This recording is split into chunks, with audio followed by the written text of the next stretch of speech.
한 절씩 교독하겠습니다. 예수님이 제자들에게 이렇게 말씀하셨다. 하나님을 믿어라. 내가 분명히 말하지만 누구든지 이 산을 향해 땅에서 들려 바다에 빠져라 하며 마음속으로 의심하지 않고 자기가 말하는 것이 반드시 이루어질 것이라고 믿으면 그대로 될 것이다. 그러므로 내가 너희에게 말한다. 너희가 기도하고 구하는 것은 무엇이든지 받은 줄로 믿어라. 그러면 그렇게 될 것이다. 너희가 서서 기도할 때 어떤 사람과 서로 마음 상한 일이 있거든 용서해 주어라. 그러면 하늘에 계신 너희 아버지께서도 너희 잘못을 용서해 주실 것이다. 그러나 너희가 용서해 주지 않으면 하늘에 계신 너희 아버지께서도 너희 잘못을 용서해 주시지 않을 것이다. 그들은 다시 예루살렘으로 들어갔다. 예수님이 성전들을 건지실 때 대제사장들과 율법 학자들과 장로들이 와서 당신은 무슨 권한으로 이런 일을 하고 있어? 누가 당신에게 이런 권한을 주었어? 하고 따져 물었다. 그때 예수님이 대답하셨다. 나도 한 가지 묻겠는데 너희가 대답하면 내가 무슨 권한으로 이런 일을 하는지 말하겠다. 요한의 세례가 하나님에게서 왔느냐 아니면 사람에게서 왔느냐 말해 보아라. 여자들은 만일 하나님에게서 왔다고 하면 왜 그를 믿지 않느냐 할 것이고 그렇다고 사람에게서 왔다고 하자니 모든 사람이 요한을 예언자로 여기고 있으므로 백성들이 두렵다 하고 서로 의논하다가 우리는 모르겠소 하고 대답하였다. 그래서 예수님은 그들에게 나도 무슨 권한으로 이런 일을 하는지 말하지 않겠다 하고 말씀하셨다. 아멘. 우리 좌우옆 분이랑 인사하겠습니다. 주님이 힘을 주십니다. 인사하겠습니다. 주님이 힘을 주십니다.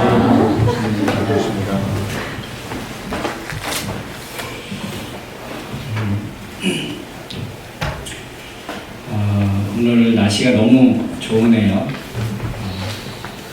딱 우리 산책 가기 딱 좋은 날인 것 같아요. 아침에 혹시 좀 이렇게 돌고 오셨나요? 우리 미영자매가 이 달리기를 참 잘하더라고요. 그래서 우리 주일이나 아침이나 오후에 우리 한번 달리기 한번 합시다. 그렇게 한번 의견이 있었는데, 그래서 우리 미영자매한테 한번 추진해봐 그랬거든요.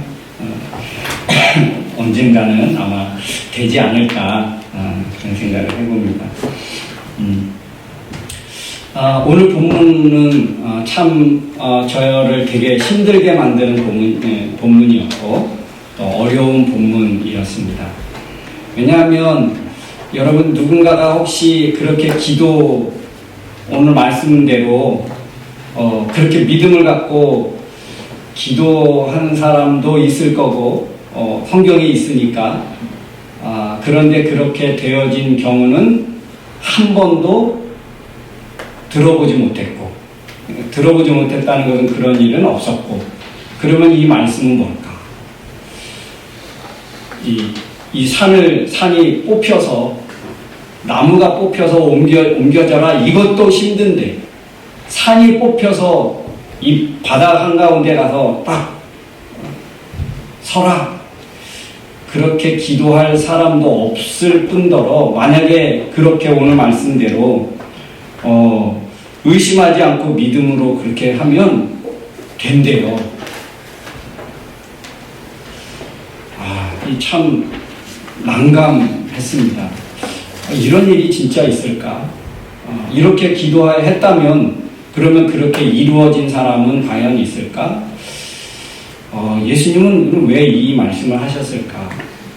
그리고 이 말씀을 하시면서 오늘 또 보니까 이거는 사실은 우리 11장 앞부분서부터 계속 연결되는 부분입니다. 예수님이 그 앞부분에 보면 13절, 14절 그리고 이제 20절, 21절 예수님이 예루살렘으로 올라가시다가 시장에서 무화과 나무를 보고 거기 무화과 열매를 먹으려고 갔는데 무화과 나무가 없었어요. 그래서 예수님이 저주를 하십니다. 앞으로는 사람이 널 통해서 열매를 맺지 못하게 될 거다. 그 다음날 아침에 가봤더니 뿌리째 말라 죽었어요. 하루아침에.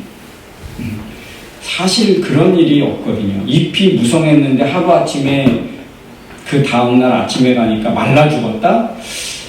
여러분, 그런 일은 거의 사실 없거든요.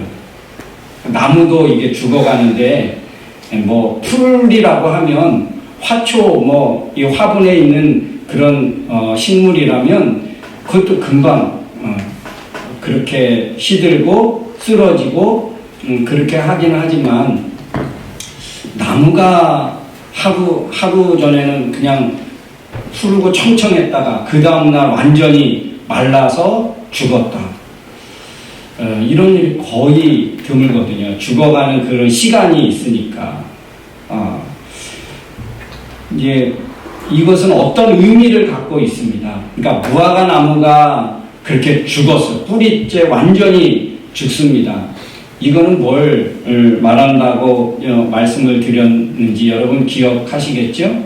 이 당시에는 이스라엘을 대표하는 이스라엘을 정말 주관하는 사람들이라고 하면 대제사장들과 그런 율법학자들, 율법을 그러니까 이 구약 율법을 다 통달해서 해석해주고 그렇게 살도록 안내해주고 권면해주는 사람들, 율법학자들, 이런 사람들이 완전 뿌리째 썩었던 거예요. 부패하고 타락하고.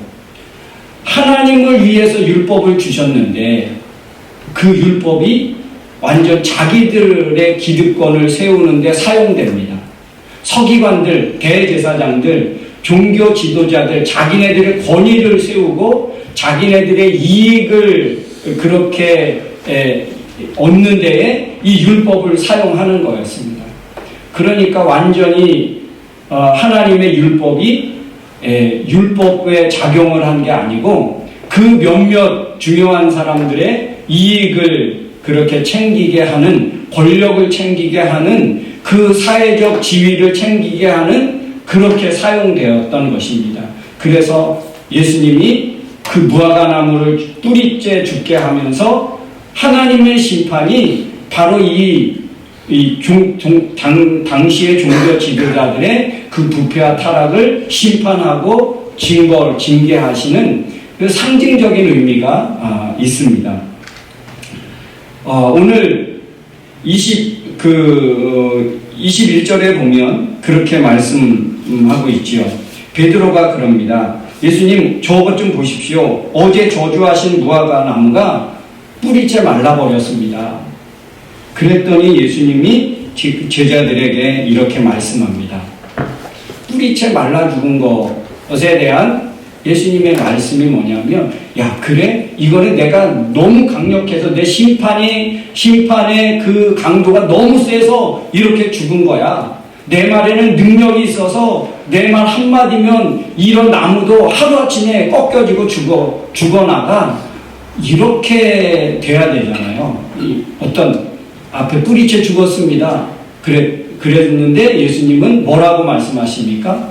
그것에 대해서 설명하지 않고 왜 죽었는지, 어떻게 죽었는지에 대한 것은 아무런 설명도 없고 그냥 예수님이 뭐부터 말씀하시냐면 하나님을 믿어라. 그럽니다. 하나님을 믿어라. 그리고 내가 분명히 말하지만 이 산을 향해서 명에서 저 바다에 빠져져라. 그러면 그렇게 될 거래요. 의심하지 않고 나면 그렇게 될 거래요. 나무가 말라 죽은 것과 이게 무슨 상관이 있습니까? 굉장히 이제 저를 시험 들게 했습니다. 굉장히 고민하게 되고 이제 시험 들게 했던 그런 본문입니다. 그래서 어떤 많은 경우들 어떻게 설교를 했냐면 믿고 기도해. 믿음이 없어서 그러는 거야. 믿고 기도하면 다 돼. 믿고 기도하면 받은 줄로 믿으라고 했잖아. 그러니까 기도할 때마다 믿음으로 기도해. 그렇게 많이 해석을 하고 전하고 그러다 보니까 그 다음 부분이 또 이제 그 다음에 가면 용서에 대한 이야기가 나오고 또 그 다음에 또 연결돼서 보니까 무슨 권한으로 그런 성전에서 무슨 권한으로 그렇게 성전을 비둘기 파는 사람들 또 돈 바꾸는 사람들 의자를 다 엎고 쫓고 그렇게 하는 무슨 권한으로 그런 일을 하냐. 지금 성전에는 그 당시에 성전에는 제사장이 관리한 제사장만 이렇게 왔다 갔다 하는 그 공간, 이방인들이 왔다 갔다 하는 공간, 또 유대인들이 들어올 수 있는 공간, 이게 다 구분이 되어져 있었거든요. 그런데 오늘 성경에 보니까 예수님은 그런 구분 없이 성전을 자유롭게 왔다 갔다 하는 거예요. 이 대제사장들과 율법학자들과 장로들이 볼 때에는 예수님이 너무 아나무인인 거예요. 왜 이렇게 유대인이 제사장이 다니는 공간이 따로 있는데 그런 거 그런 거 다 무시하고 성전을 여기저기 왔다 거니니까 무슨 권한으로 이러느냐. 그러니까 이게 뭔가 잠언도 아니고 그래서 뭔가 딱딱 떨어지는 구분되는 것도 아니고 이게 쭉 어떤 연관이 있는데 이 연결이 잘 안 되는 거예요. 그래서 굉장히 어제 밤늦게까지 고민하고 사실은 그 주보에도 제가 제목을 그렇게 했다가 어제 이렇게 기도하고 준비하면서 제가 이제 나름대로 이렇게 정리를 하다 보니까 이 제목으로 하면 안 되겠다 해가지고 제가 이제 급히 요청을 했습니다. 바꿔달라고. 자, 그래서 우리 조금 이제 한번 풀어가 보도록 하겠습니다. 예수님이 베드로의 그 질문에 뿌리채 말라 죽었습니다. 그러니까 예수님이 곧 이어서 하시는 말씀이 뭐라고 있냐 하면 하나님을 믿어라 그럽니다. 왜 하나님을 믿어라 라고 하셨을까? 여러분, 하나님을 믿어라 라고 하는 것에 초점이 무엇일까요? 믿으라에 있을까요? 하나님께 있을까요? 초점이 하나님을 믿어라. 그러면 그 초점이 믿음에 있을까요? 하나님을이라는 거에 있을까요? 하나님에 있는 거예요. 하나님에게. 믿기는 믿는데 뭘 믿으라는 거예요? 하나님을 믿으라는 거예요. 하나님. 그래서 여기에 가장 핵심 초점이 어디입니까? 하나님이에요. 하나님. 믿음의 대상이 누구냐는 거죠. 강조점이 어디 있는 거예요? 하나님. 믿음에 있지 않고 하나님께 있다는 거예요. 믿음의 대상이. 여러분, 왜 무화과나무와 성전에 이런 문제들이 발생했습니까? 왜 무화과나무를 예수님이 죽게 했고 성전에 들어가서 예수님이 다 그렇게 장사하는 사람들을 내어 쫓고 하지 못하게 하고 그런 문제들이 생겼었는데 이 문제들이 왜 생겼습니까? 사람 중심이었기 때문에 그동안에 성전에서 돈을 바꿔주고 비둘기를 팔고 사람을 편리하기 위해서 하나님을 위해서 재물을 준비하고 헌금을 준비하기 위한 것보다는 사람 중심이었던 거예요. 무화과 나무를 왜 죽게 했습니까? 사람 중심이었다는 거예요. 왜 나무가 뿌리채 말랐는지 아느냐? 이 현상에 대해서 예수님이 설명하지 않고 기적에 대해서 어떤 설득과 설명하지 않으시고 심판의 원인이 어디에 있는지 그것에 대해서 말씀하고 있거든요. 말라 죽은 이유가 예수님의 저주가 강력해서가 아니라 하나님께 생명의 어떤 근원을 하나님께 두지 않은 결과라는 것입니다. 성전도 마찬가지예요.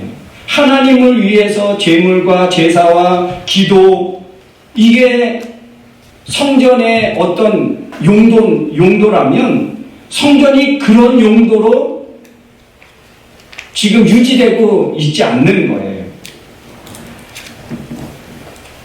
하나님을 전적으로 믿고 의지하지 않았다는 증거이겠죠.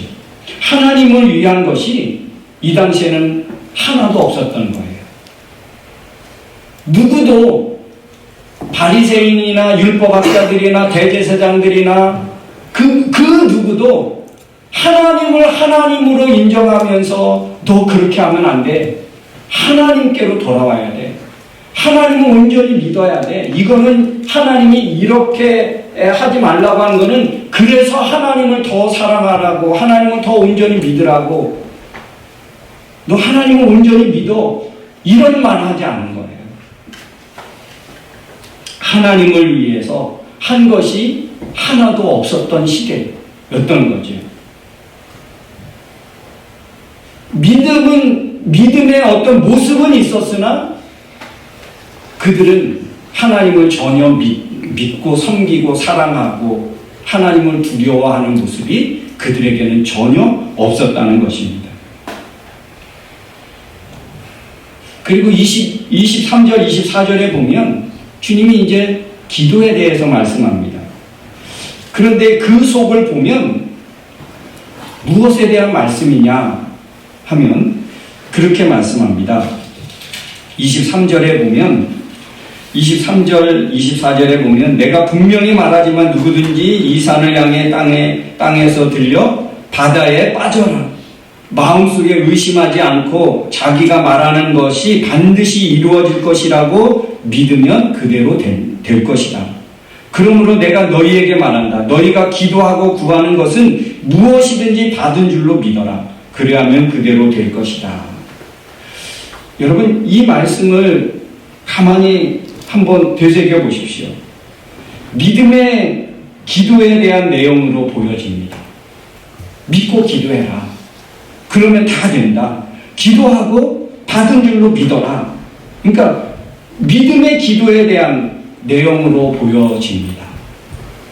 그런데 그러면 어떤 문제가 생겨지냐 하면 어느 정도 기도해야 되지? 어느 정도 믿어야 되지? 그 어떤 믿음의 기도로 읽는다면 문제가 생겨지는데 그 초점이 기도의 어떤 효과에 있게 되고 다음 질문이 더 하는 거예요. 그럼 얼마나 믿어야 되지? 어느 정도 믿어야 되지? 내 믿음의 질과 믿음의 양이 어느 정도 돼야 되지? 이게 이제 묻는다면 거기에 답이 없는 거예요. 그게 결국 내 믿음의 질이나 양을 점검하는 쪽으로 가야 되겠죠. 근데 마가는 그러지 않은 거예요. 마가는 성경을 기도의 기술이나 믿음의 양, 믿음의 질을 말하고 있는 것이 아닙니다. 오늘 이 본문은 그런 거예요. 그러면 뭘 말하는 걸까요? 믿음의 기도를 하느냐가 아니라 믿음의 기도가 가능한 관계 안에 있느냐 이거예요. 내가 그만큼 기도할 수 있는 하나님이 너와 그런 관계에 있느냐 이런 의미입니다. 그러니까 이것은 관계에 대한 것입니다. 이런 믿음의 기도를 할 정도의 관계가 맺어져 있느냐 이런 의미죠. 의심하지 않고 내 말, 내 기도를 듣고 들어주실 하나님과 나와의 관계가 과연 잘 되어 있느냐, 그 관계 속에 있느냐 그런 말이죠. 하나님을 위한 것이 과연 무엇이고 얼마나 되느냐, 하나님과의 관계가 어떻게 설정되어져 있느냐, 이것을 내 기도를 들어주실 만한 하나님과 너와의 관계이냐, 그렇게 요청할 만한 그런 창조주 너의 아버지이시냐라는 거죠. 여러분, 그래서 이것을 믿음의 기도로, 그래서 무조건 믿고 기도하면 무조건 다 돼. 안 되는 게 없어. 기도하면 다 받은 줄로 믿어. 그러면 다 된대. 여러분, 그러면 어떤 이 무화과 나무의 문제는요, 기도를 안 해서 일어난 문제도 아니고요. 믿음이 부족해서 생긴 문제도 아니고요. 하나님과의 관계가 단절되어서 생겨진 문제라는 것입니다. 겉으로는 살아있으나 무화과 나무는 뿌리부터, 이스라엘은 뿌리부터 지금 생명을 공급받지 못한 상태가 된 것입니다. 겉으로는 화려하고 겉으로는 종교적이고 거룩하고 어쩌면 굉장한 종교적인 것은 있습니다.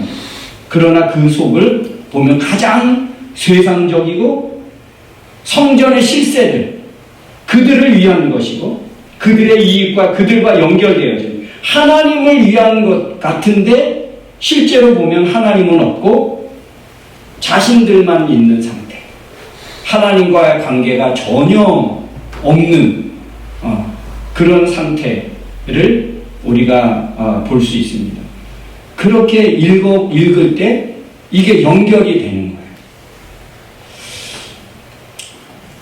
23절에 의심하지 않고, 이 감정이 흔들린다는 것이 아니라 이것은 양다리를 걸쳐서 지금 뭐 하고 있는 거예요? 이쪽일까 저쪽일까 갈팡질팡하고 있는 상태. 하나님을 신뢰한다고 말하면서 실제로는 내가 다 어떤 결정권을 내가 가지고 있다는 거.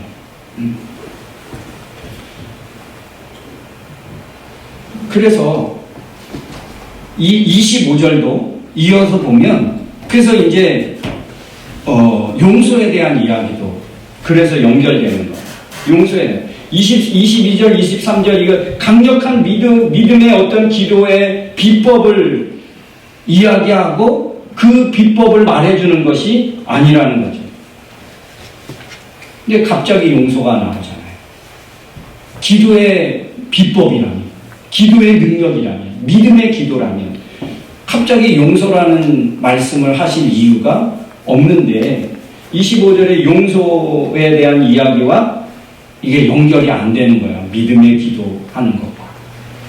그래서 이게 풀리지 않는데 뭐냐면, 그런데 이게 관계 중심으로 보면 하나님과의 관계가 바르고 좋으면 사람과의 관계도 좋을 수 있지. 그리고 용서하지 못한 것은 하나님과의 관계가 좋지 못하다는 어떤 그런 증거일 것입니다. 용서하고 안 하고 심판의 권한을 내가 가지고 있다는 그런 증거.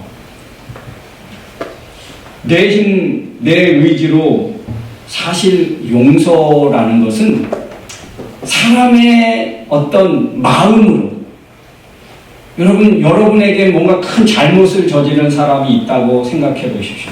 근데 용서도 구하지 않았는데 내가 용서를 해줘야 돼요. 그리고 용서를 구해올 때 기꺼이 기쁘게 용서가 됩니까? 잘 안 되는 게 사람이에요. 그래서 내 힘, 내 의지로는 안 되는데, 여러분, 그런데 사람 중심이고 내 힘으로는 안 되지만 우리가 하나님 안에 있으면, 하나님 안에서 안 될 용서가 있습니까? 하나님 안에 있으면 뭐든지 다 용서가 되어져 있어요. 왜요? 내가 용서받은 사람이니까. 하나님이 나를 용서해 주신 것 보면 나보다 더한 사람도 있을까? 우리는 다 자기중심적이고 자기의에 있으니까. 한번 보십시오.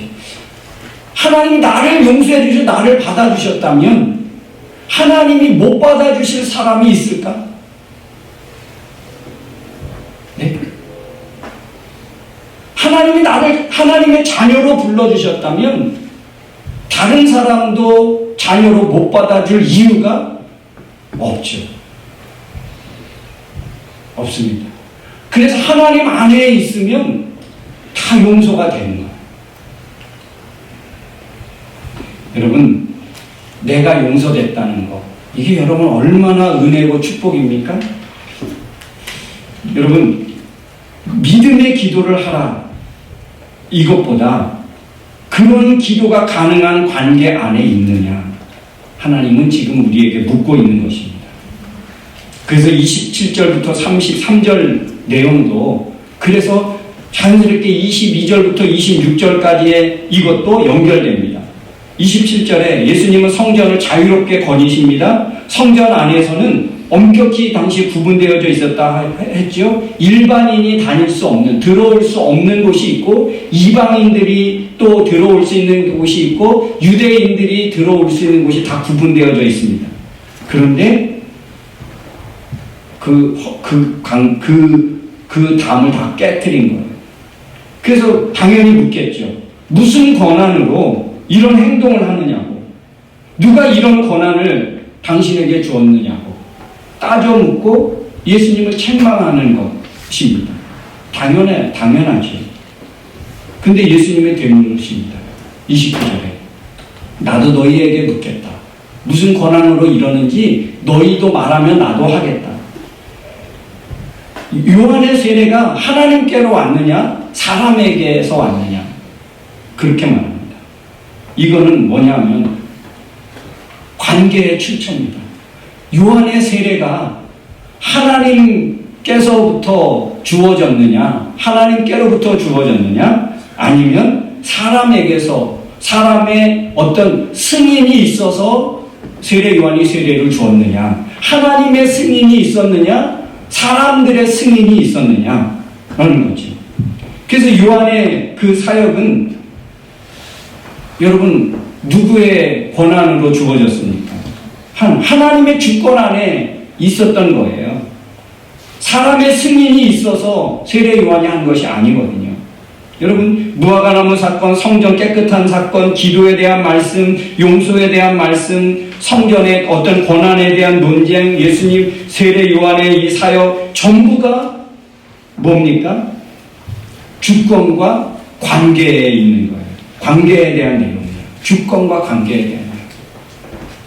하나님이냐 사람이냐, 내가 속한 것이 어디냐, 하나님이냐 사람이냐, 너는 누구와 관계를 맺고 사느냐, 이거예요. 하나님께 속한 삶. 여러분 이게 좀 오해할 수 있죠. 하나님께 속한 삶 그러면 야 종교적으로 더 열심히 살아야 되냐? 아니면 내가 손해보더라도 좀 참고 견디고 도덕적인 삶을 살아야 되느냐? 교회 중심으로 무조건 직장 빼고 무조건 교회에서 어떤 행사를 하고 뭘 하면 무조건 참석하고 해야 되느냐? 교회 중심으로 바쁘게 사는 삶? 여러분 하나님께 속한 삶을 이렇게 오해하면 안 되지. 하나님께 속한 삶은 이런 겁니다. 다 그렇게 살지는 못하지만 예수님이 하신 것을 보면 예수님 막 공격을 받으세요. 그렇죠? 공격을 받으시는데 적극적으로 변호하지 않습니다. 억울해도 좀 당당하십니다. 여러분 오늘날 우리의 상황으로 보면 억울한 상황 만날 수 있죠. 말 한마디면 뒤집어질 수 있는 그런 환경이고 어떤 일일 수 있습니다. 그런데 판결을 하나님께 맡기죠. 우리는 그런 강박관념을 가지고 살아가는 것 같습니다. 내가 다 설득하고 이해시키고 오해받지 않는, 그래서 설명해야 되는 강박관념을 가지고 살아가는 것 같습니다. 모든 선택을 납득시키고 설득시키고 애쓰는, 여러분 하나님 앞에서 진실하다면, 하나님 앞에서 정직하다면 충분하다는 태도, 나는 상관없다는 태도, 내가 손해봐도 내가 오해받아도 괜찮다는 그런 생각, 그런 자세, 이게 하나님께 속한 삶입니다. 내 억울함을 내가 다 해석하고 내가 이해하고 설득하고 그래서 내가 오해받지 않게 되는 거 참 중요하죠. 나를 보호하고 살아가는 거, 여러분 얼마나 귀한 삶입니까? 그런데 하나님께 속한 삶은 내가 다 이 세상에서 이기는 삶이 아닙니다. 저도 무너지지 않는 것이 더 중요한 거예요. 내가 오해받아도 내가 무너지지 않는 거, 그게 더 중요한 거죠. 왜요? 이미 하나님이 책임져 주셨습니다.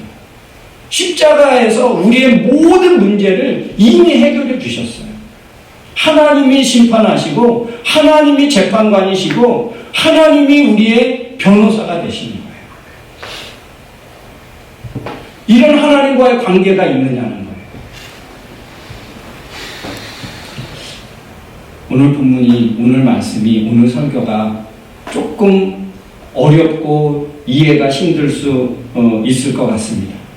그러나 여러분은 과연 어디에 속해 있습니까? 나 자신에게 속해 있는지, 하나님께 속해 있는지, 아니면 사람 중심으로 속해져 살고 있는지. 하나님께 속한 삶을 살면 하나님이 다 보호하시고 책임져 주시고 하나님이 이끌어가 주신다는 거예요. 사랑하는 성도 여러분, 오늘 우리의 주권과 우리와의 관계를 가장 견고하게 맺어지기를 원하시는 분이 하나님이십니다. 우리의 주권을 하나님께, 또 우리의 온전한 관계를 하나님과 맺게 되는, 그래서 하나님께 속한 삶을 살게 되는, 그것은 실패하는 것 같으나 바로 우리가 승리자라는 바로 그 이유입니다. 우리 이 시간 한번 같이 찬양하기 원합니다.